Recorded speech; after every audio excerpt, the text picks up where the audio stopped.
purpose din. Pag hindi mo na-serve yung purpose kung bakit ka buhay, sayang ang buhay mo. Sayang ang buhay mo. Pag hindi mo na-serve yung purpose kung bakit ka buhay, sayang ang buhay mo.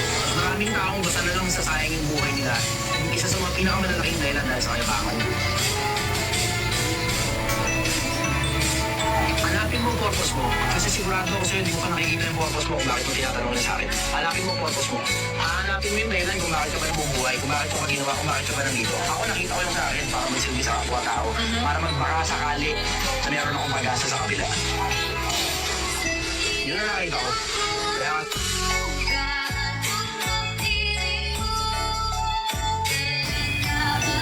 At ayan nga guys, no, grabe no, nakakaawa.